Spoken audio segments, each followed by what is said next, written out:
Supreme Commander Bayek Minho stood in Earth's primary defense center, watching the largest alien fleet in galactic history approach the solar system. 2 million warships stretched across space in a formation that would have terrified any other species. But Bayek felt only sadness as he prepared to show them why their attack was doomed to fail. "Distance to alien fleet?" he asked his tactical officer. 15 million kilometers in closing, sir. They'll reach the outer defense perimeter in 30 minutes. Have they responded to our final warning? No, sir. Alliance Command is maintaining radio silence. Bayek sighed. Earth had sent one last message to the approaching fleet, offering them a chance to turn back and avoid embarrassment. The message had been simple: you cannot win this battle. Turn back now and preserve your dignity. The aliens had ignored it, convinced that their overwhelming numbers would guarantee victory. They were about to learn why humans had chosen to remain hidden for so long. Activate the defense grid, Bayek ordered.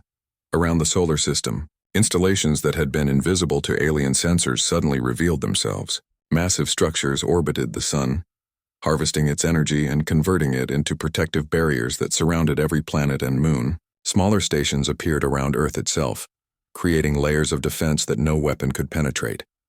The alien fleet slowed as their sensors detected the new structures, but they continued their advance.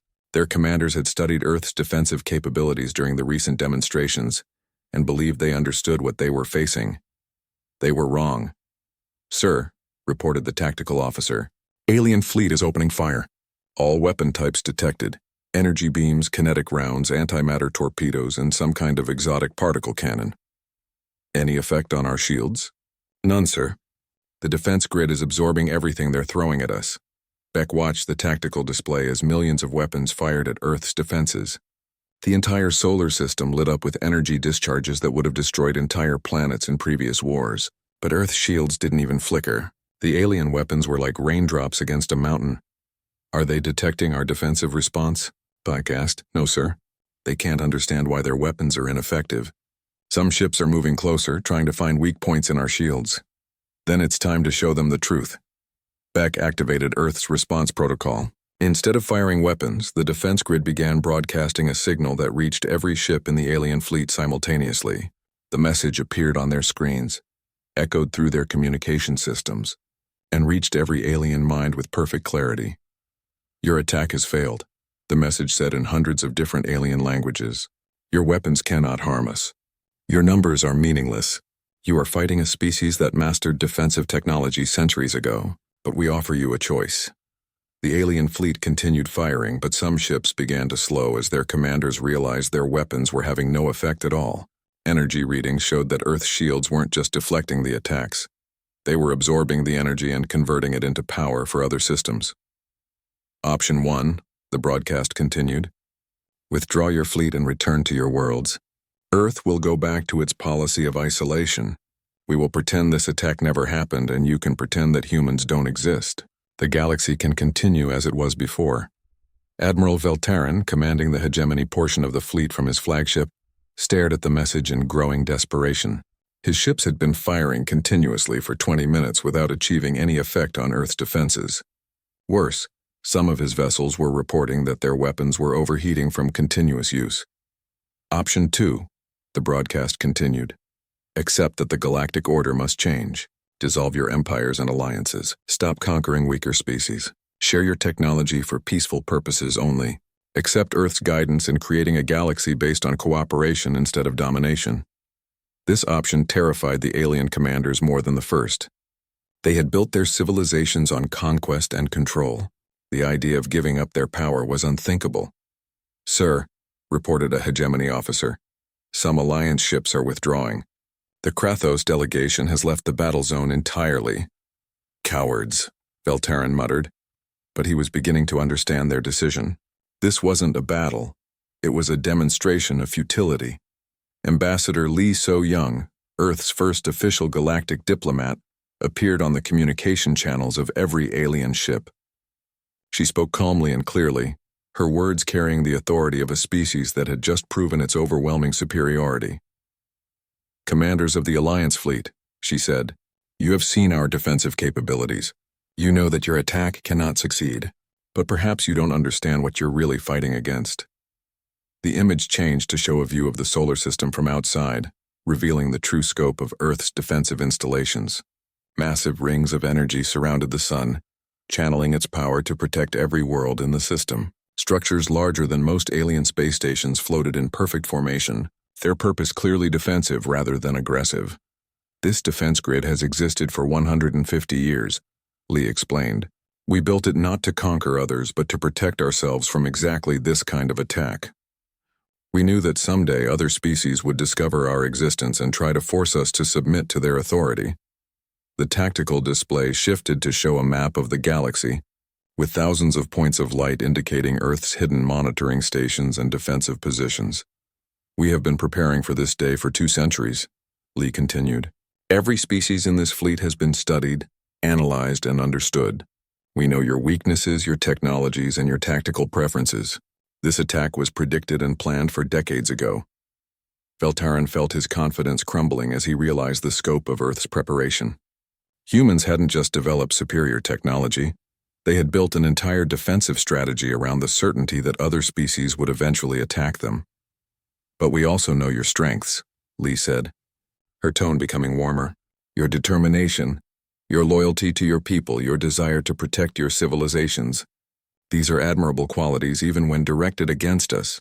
The broadcast showed images of alien worlds but not as targets for conquest.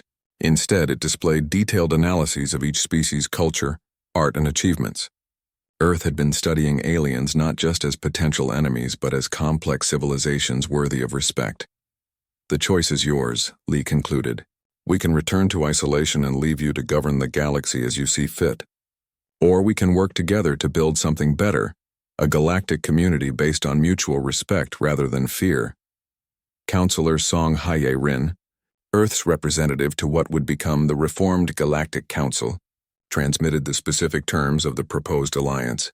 The demands were reasonable but revolutionary: an end to slavery, protection for primitive species, shared technology for peaceful development, and Earth serving as an impartial mediator for disputes.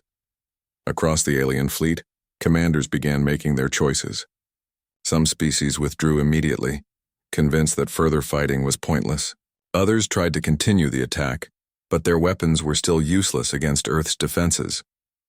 A few Alliance members did something unexpected. They surrendered not in defeat, but in admiration. They had seen Earth's restraint and precision, its power coupled with mercy, and they wanted to be part of whatever civilization could achieve such balance. Sir, reported Earth's tactical officer, we're detecting weapons shutdowns across the Alliance fleet. Estimate 70% of ships have ceased firing. What about the remainder? Asked Supreme Commander Bayek, still attacking but their weapons are having no effect. Some ships appear to be experiencing system failures from overuse of their armaments. Beck nodded. Begin the escort protocol. Help the ships that want to withdraw and disable the weapons of those that don't. Earth ships appeared throughout the alien fleet not to attack, but to assist. Vessels that wanted to leave were given safe passage and navigation aids. Ships that continued firing found their weapons mysteriously failing, as Earth's technology neutralized their systems without harming their crews. 5 years later, Counselor Song stood in the assembly hall of the new Galactic Compact, watching representatives from 300 species debate peaceful solutions to trade disputes.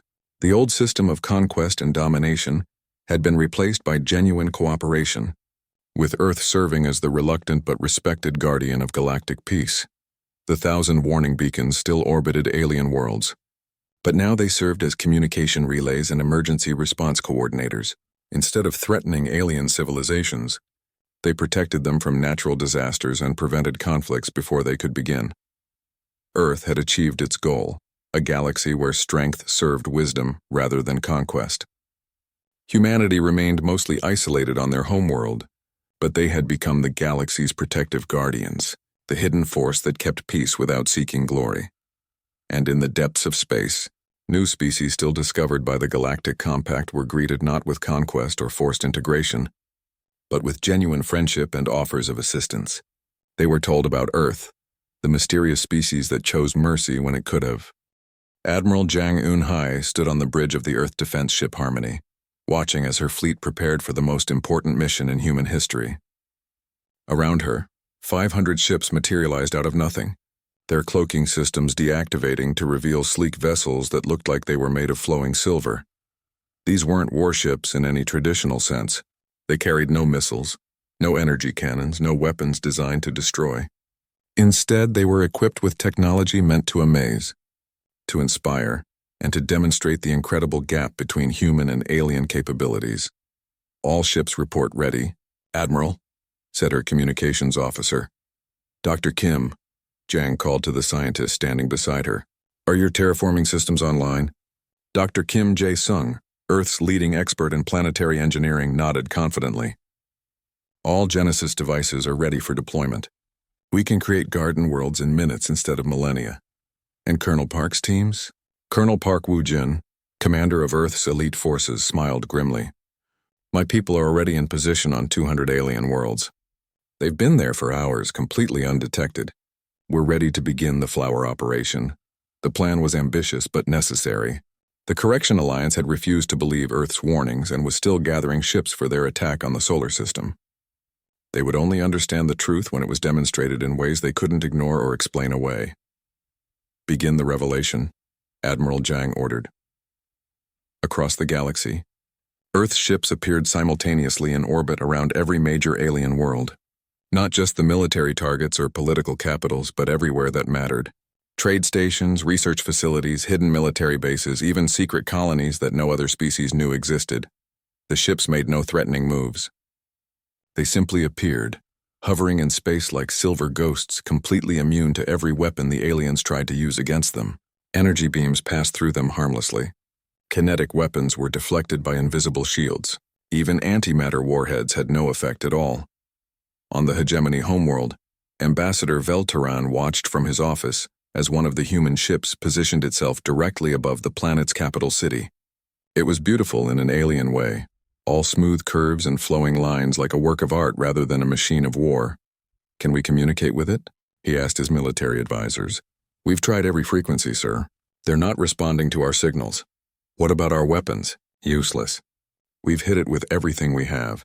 It doesn't even seem to notice." High above them, Admiral Jang received reports from her ships across the galaxy. All positions confirmed. No hostile response from alien forces.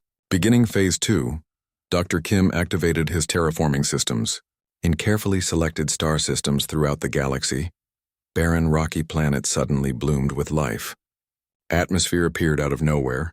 Oceans formed in minutes, and forests grew from nothing in massive spirals of green that could be seen from space. The process defied everything aliens thought they knew about planetary science.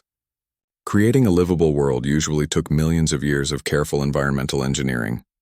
Earth was doing it in real time, transforming dead rocks into garden paradises faster than alien sensors could record the changes. "Sir," reported Kim's assistant, "all Genesis worlds are complete. Perfect atmospheric composition, stable ecosystems, and ready for habitation." But the terraforming was only the first part of the demonstration. Admiral Jang activated the next phase. "Colonel Park, begin the flower operation."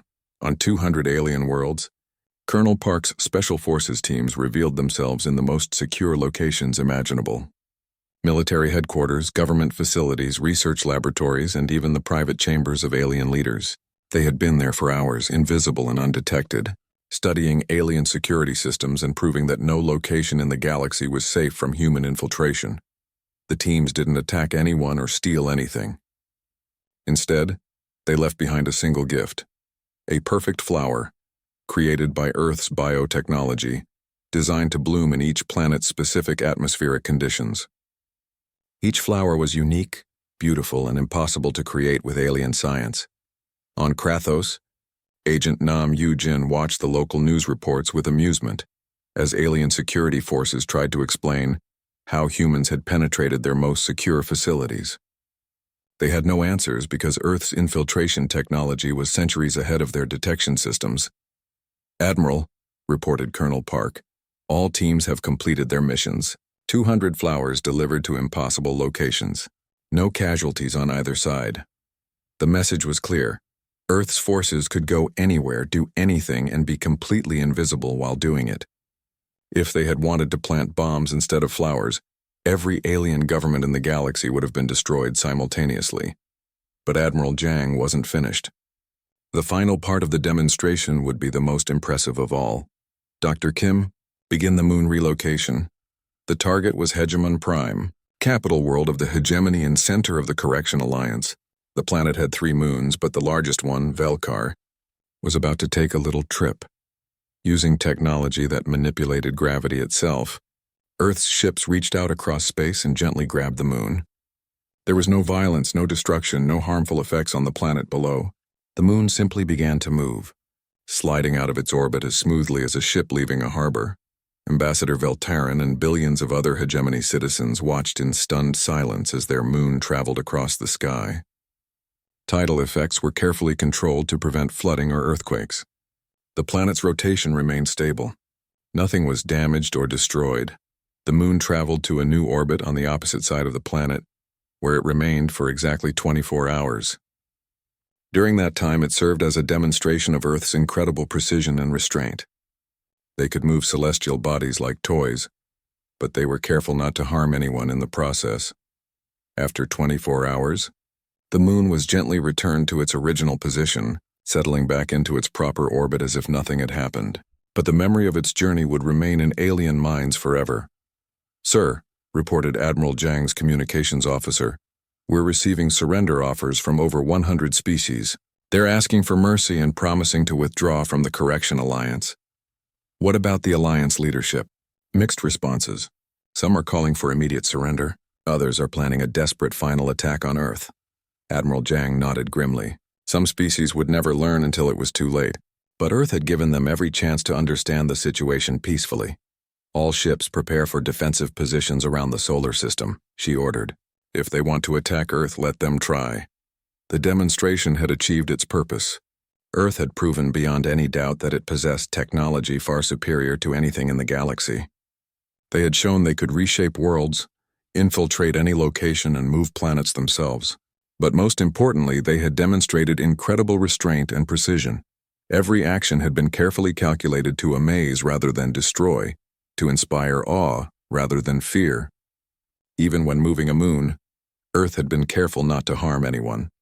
This was power coupled with mercy, strength guided by wisdom. But some aliens interpreted mercy as weakness. The hardline members of the Correction Alliance refused to believe that Earth would actually defend itself when attacked. They thought the demonstrations were elaborate bluffs, designed to avoid a real fight. They were about to learn how wrong they were. Deep in space, a massive alien fleet began its final approach toward the solar system. 2 million warships from hundreds of different species, all united in their determination to destroy the mysterious human threat once and for all. They expected to face primitive chemical rockets and nuclear weapons.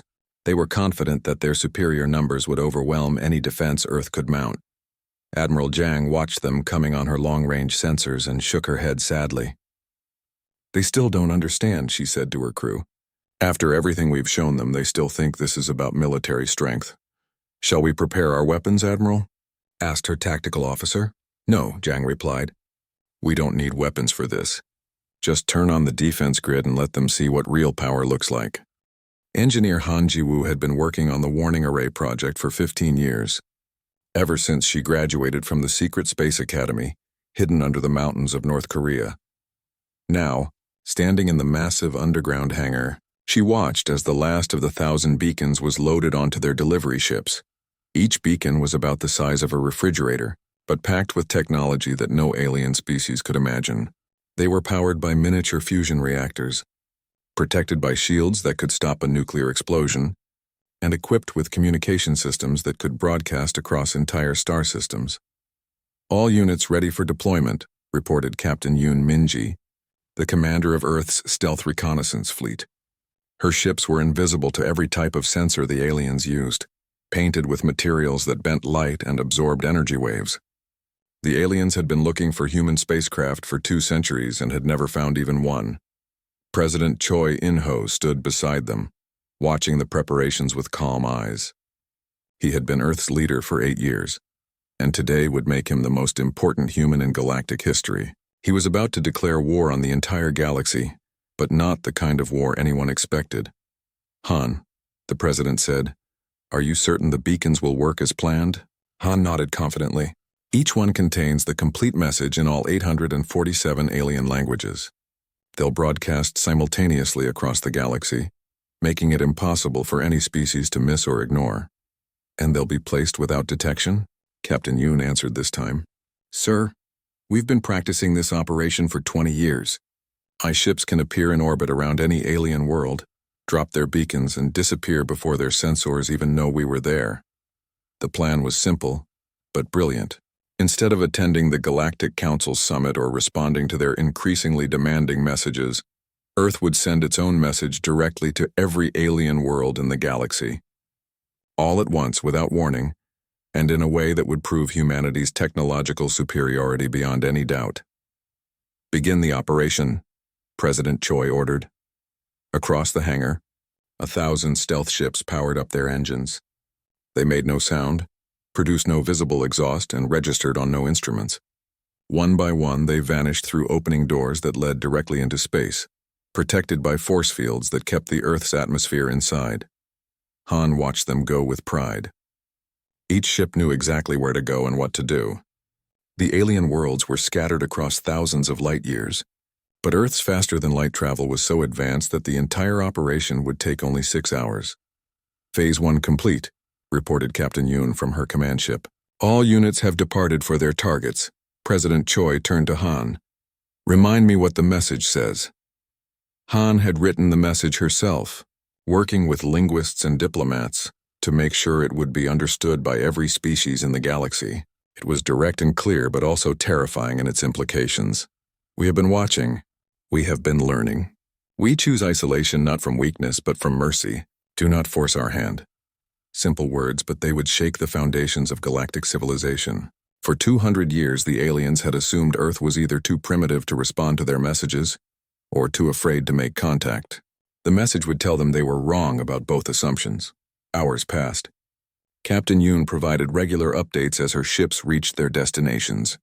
The hegemony homeworld, the Galactic Council capital, the military headquarters of every major alliance, even the hidden worlds that thought no one knew they existed.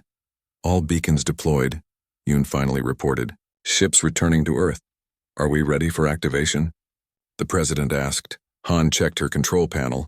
Every beacon showed green status lights. They were all in position, all powered up, and all connected to Earth's control network through quantum communication channels that no alien technology could intercept or block.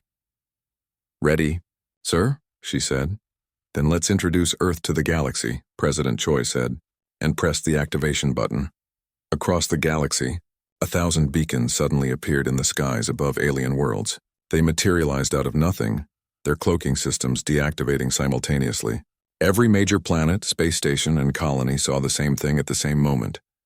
A small, dark object floating in space above them. Then the beacons began to speak. The message played in each species' native language, broadcast on every communication frequency they used. It appeared on their screens, echoed through their cities, and reached every corner of their space.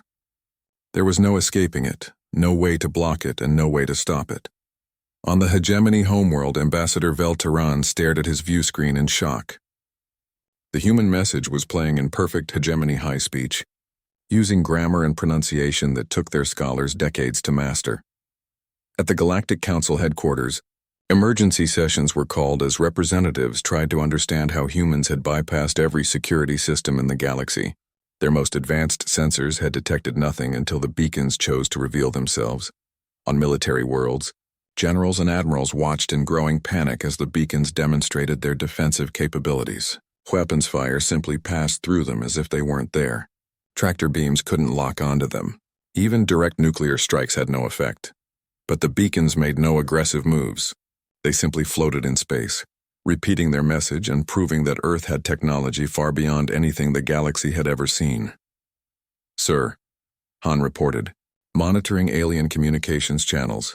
They're trying to coordinate a response. Multiple species are attempting to track our ships, but they can't find anything. What about the beacons themselves? President Choi asked. They're trying everything.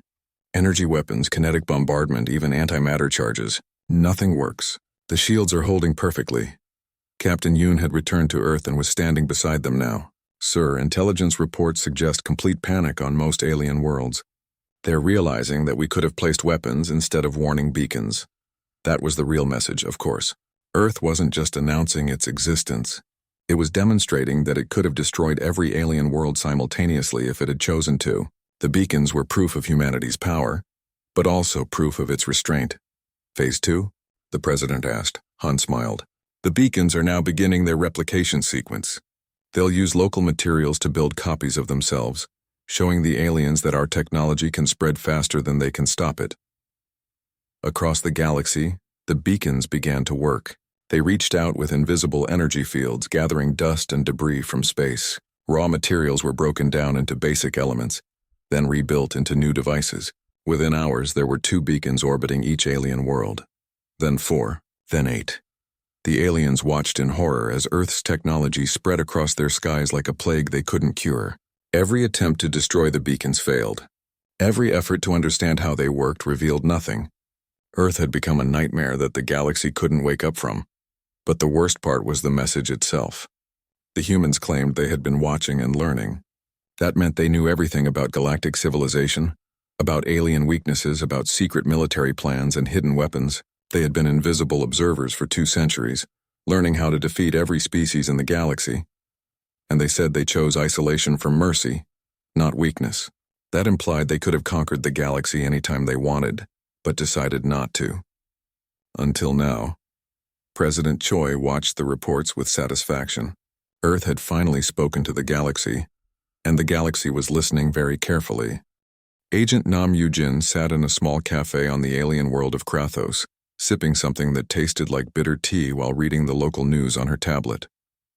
To everyone around her, she looked like a typical Krathosian citizen, with blue-tinted skin and large dark eyes. The disguise was perfect, created by Earth's advanced biotechnology that could alter human appearance to match any species in the galaxy. She had been living on Krathos for 12 years, running a small import business while secretly gathering intelligence for Earth. She was one of thousands of human agents scattered across alien worlds, all of them hidden in plain sight, all of them watching and learning. The news was full of panic about Earth's warning beacons, but Nam was more interested in the military reports her contacts were sharing. Every major alien power was mobilizing their fleets.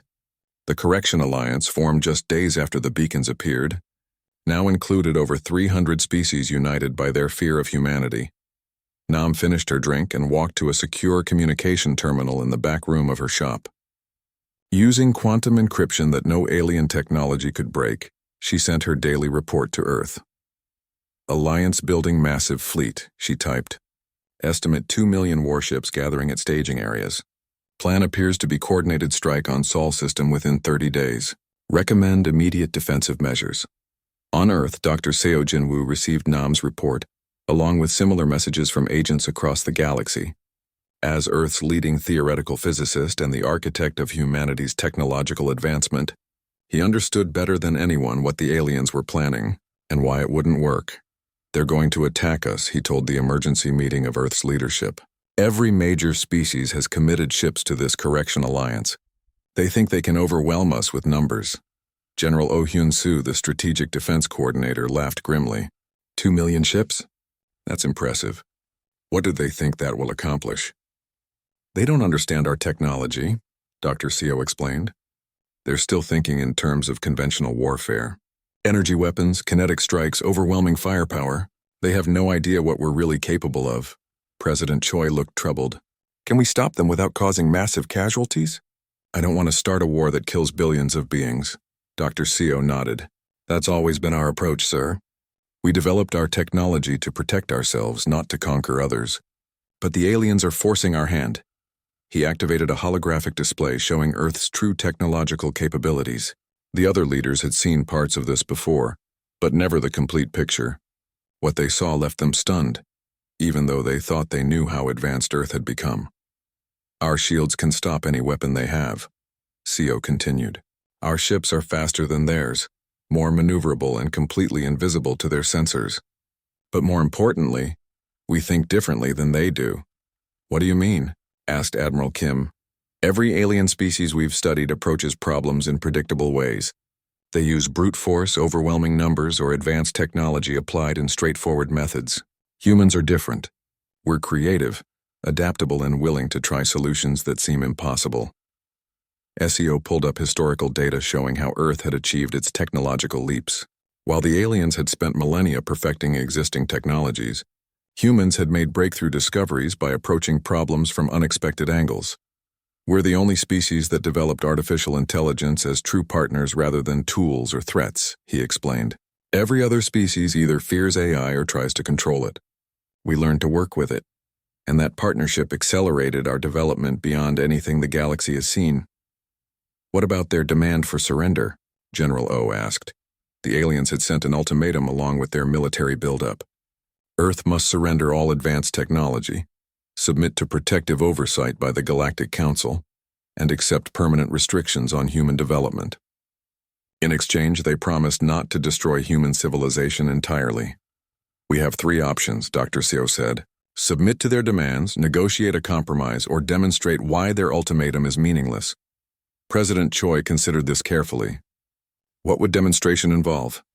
We show them that their 2 million warships are irrelevant, General O answered. We proved that Earth could have conquered the galaxy any time in the past century, but chose not to. We make it clear that forcing us to act is the worst mistake they could make. Across the galaxy, the Correction Alliance was confident in their plan. They had studied the warning beacons and concluded that Earth had impressive defensive technology, but no real offensive capability. The beacons could protect themselves but couldn't fight back. This suggested that humans were advanced but peaceful, possibly too moral to use their technology for warfare. They were about to learn how wrong they were. Begin Phase 3, President Choi ordered. The warning beacons, still orbiting alien worlds and continuing to replicate, suddenly changed their behavior. Instead of simply repeating their message, they began demonstrating new capabilities. They projected holographic displays showing detailed maps of alien military installations, including secret bases that were supposed to be completely hidden. On the hegemony homeworld, Ambassador Velteran watched in horror as a beacon displayed the exact locations of every weapon in their classified defense network, along with technical specifications that were more accurate than their own military blueprints. The beacons began producing objects out of nothing, using matter conversion technology that violated everything aliens thought they knew about physics.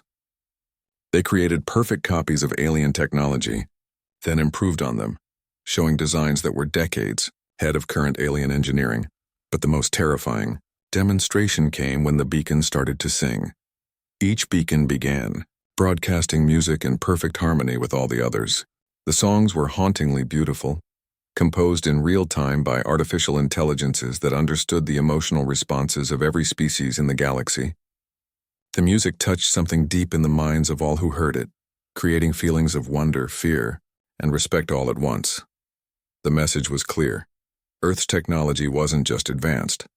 It was creative and artistic in ways that purely logical alien minds couldn't comprehend. Humans had built machines that could appreciate beauty, create art, and understand emotions. They had achieved something that no other species had even attempted. Sir, reported Agent Nam from Krathos, the Alliance leadership is in complete panic.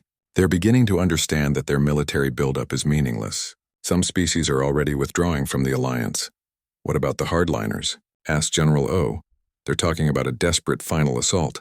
They know they can't win a conventional war, so they're considering extreme measures, biological weapons, planet-killing devices, even attacking Earth's sun. President Choi sighed. They really don't understand, do they? We've been protecting this galaxy for 200 years without them knowing it. How many asteroid impacts have we quietly prevented? How many dangerous technological experiments have we sabotaged before they could go wrong? We've been the galaxy's guardian angels, and now they want to destroy us. Dr. Seo nodded sadly.